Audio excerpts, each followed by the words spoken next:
जो गुणों को आपका और दोषों को अपना समझता है, जिसे सब तरह से आपका ही भरोसा है और राम भक्त जिसे प्यारे लगते हैं, उसके हृदय में आप सीता सहित निवास कीजिए। जाति पाति धन धर्म बड़ाई प्यार प्यारा परिवार और सुख देने वाला घर सबको छोड़कर जो केवल आपको ही हृदय में धारण किए रहता है, हे रघुनाथ जी, आप उसके हृदय में रहिए। स्वर्ग नरक और मोक्ष जिसकी दृष्टि में समान है, क्योंकि वह जहाँ तहाँ सब जगह केवल धनुष बाण धारण किए आपको ही देखता है, और जो कर्म से वचन से और मन से आपका दास है, हे राम जी, आप उसके हृदय में डेरा डालिए। जिसको कभी कुछ भी नहीं चाहिए और जिसका आपसे स्वाभाविक प्रेम है, आप उसके मन में निरंतर निवास कीजिए। वह आपका अपना घर है। इस प्रकार मुनि श्रेष्ठ वाल्मीकि जी ने श्री रामचंद्र जी को घर दिखाए। उनके प्रेम पूर्ण वचन श्री राम जी के मन को अच्छे लगे। फिर मुनि ने कहा, हे सूर्यकुल के स्वामी, सुनिए, अब मैं इस समय के लिए सुखदायक आश्रम कहता हूँ। आप चित्रकूट पर्वत पर निवास कीजिए। वहाँ पर आपके लिए सब सुविधा है। सुहावना पर्वत है और सुंदर वन है। वह हाथी सिंह हिरण और पक्षियों का विहार स्थल है। वहाँ पवित्र नदी है जिसकी पुराणों में प्रशंसा की है और जिसको अत्रि ऋषि की पत्नी अनसुया जी अपने तपोबल से लाई थी। वह गंगा जी की धारा है। उसका मंदाकिनी नाम है। वह सब पाप रूपी बालकों को खा डालने के लिए डाकिनी रूप है।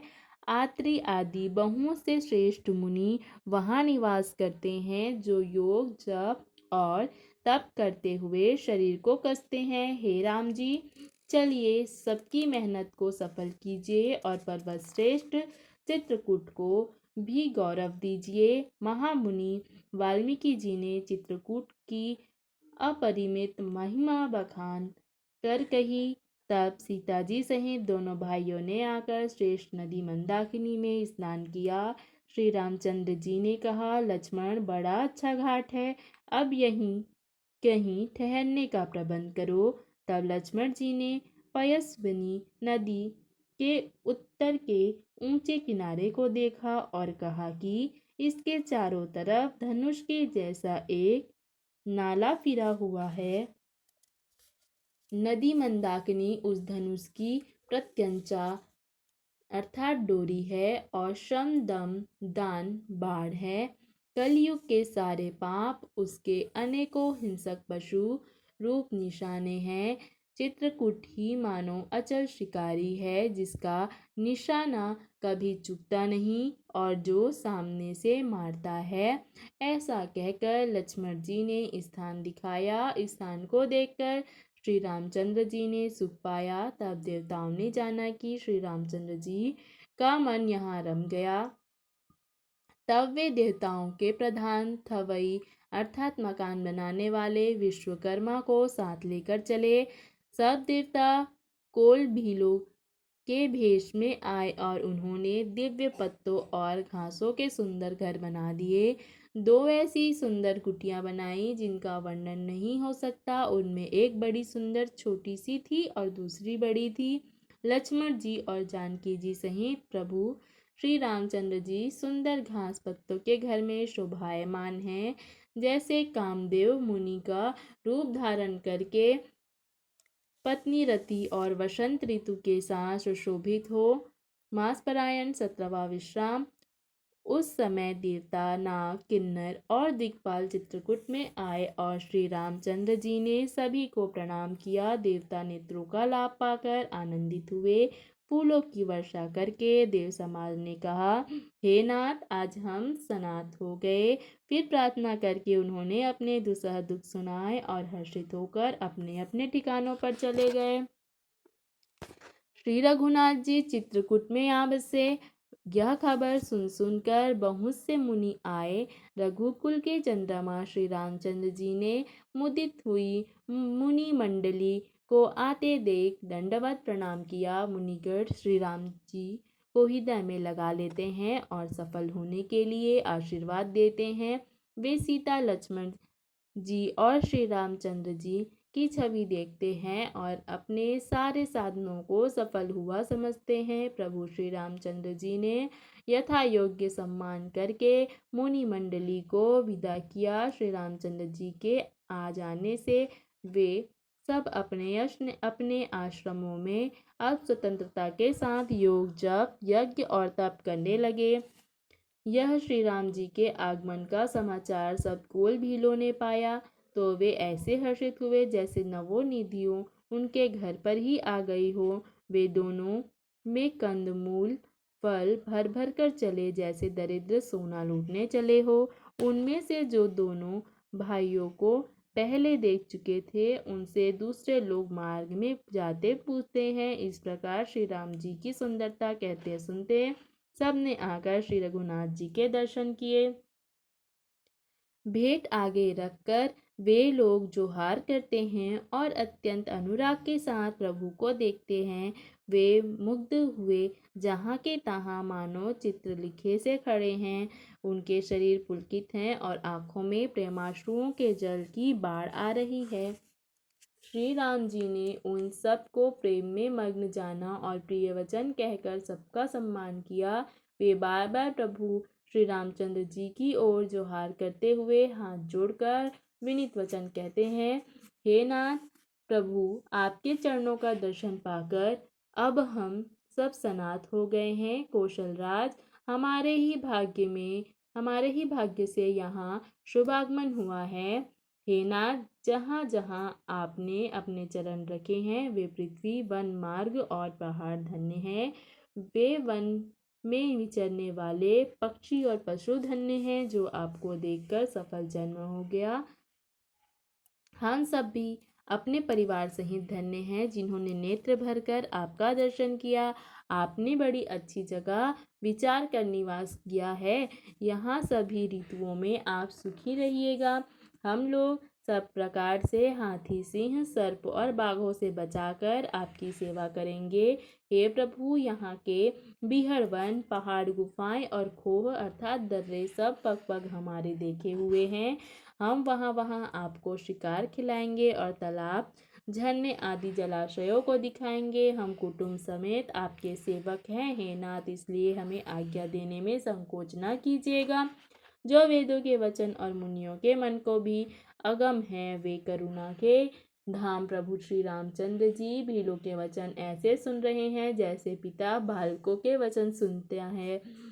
श्री रामचंद्र जी को केवल प्रेम प्यारा है। जो जानने वाला हो, जानना चाहता हो, वह जान ले। तब श्री रामचंद्र जी ने प्रेम से परिपुष्ट हुए प्रेमपूर्ण कोमल वचन कहकर उन सब वन में विचरण करने वाले लोगों को संतुष्ट किया। फिर उनको विदा किया। वे सिर झुकाकर चले और प्रभु के गुण कहते सुनते घर आए। इस प्रकार देवता और मुनियों को सुख देने वाले दोनों भाई सीता जी समेत वन में निवास करने लगे। जब से श्री रघुनाथ जी वन में आकर रहे तब से वन मंगलदायक हो गया। अनेक प्रकार के वृक्ष फूलते और फलते हैं और उन पर लिपटी हुई सुंदर बेलों के मंडप तने हैं। वे कल्पवृक्ष के समान स्वाभाविक ही सुंदर है जैसे वे देवताओं के वन नंदन वन को छोड़कर आए हों। भौरों की पंक्तियां बहुत ही सुंदर गुंजार करती हैं और सुख देने वाली शीतल मंद सुगंधित हवा चलती रहती है। नीलकंठ, कोयल, तोते, पपीहे, चकवे और चकोर आदि पक्षी कानों को सुख देने वाली और चित्त को चुराने वाली तरह तरह की बोलियां बोलते हैं। हाथी, सिंह, बंदर, सूअर और हिरण ये सब वैर छोड़कर साथ साथ विचरते हैं। शिकार के लिए फिरते हुए श्री राम जी की छवि को देख पशुओं के समान विशेष आनंदित होते हैं।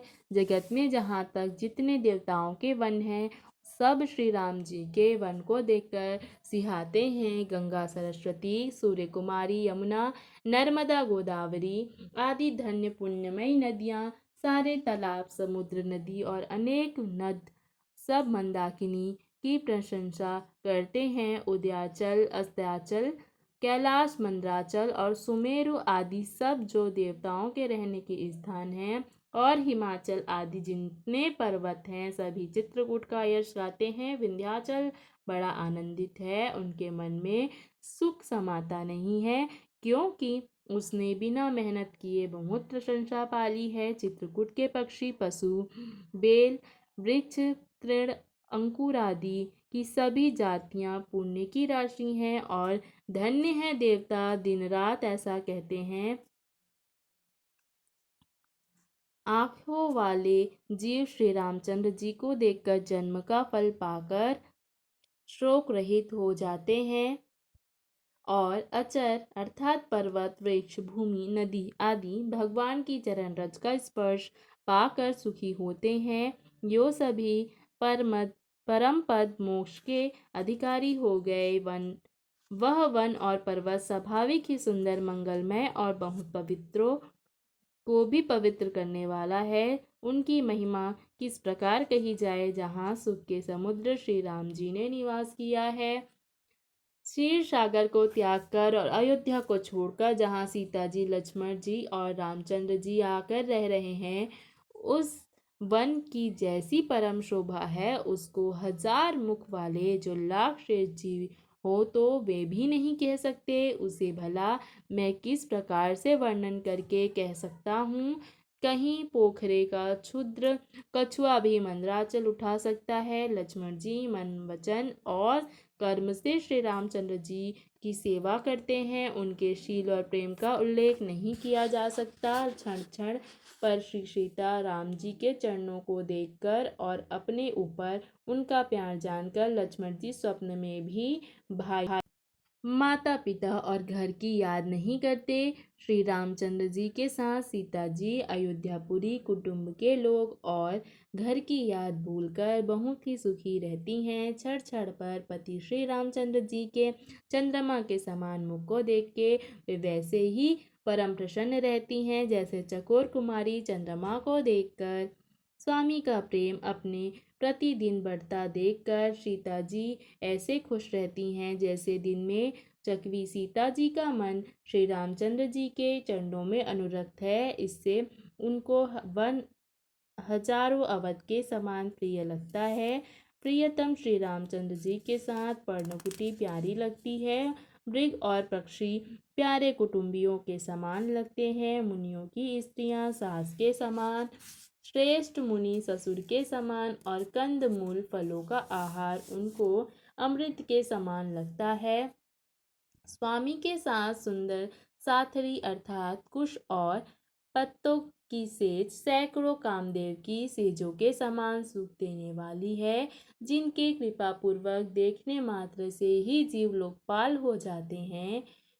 उनको कहीं भोग विलास मोहित कर सकते हैं, जिन श्री रामचंद्र जी का स्मरण करने से ही भक्त जन तमाम भोग विलास को तिनके के समान त्याग देते हैं। उन श्री रामचंद्र जी की प्रिय पत्नी और जगत की माता सीता जी के लिए यह भोग विलास का त्याग कुछ भी आश्चर्य नहीं है। सीता जी और लक्ष्मण जी को जिस प्रकार सुख मिले, श्री रघुनाथ जी वही करते और वही कहते हैं। भगवान प्राचीन कथाएं और कहानियां कहते हैं और लक्ष्मण जी तथा सीता जी बहुत सुख मानकर सुनते हैं।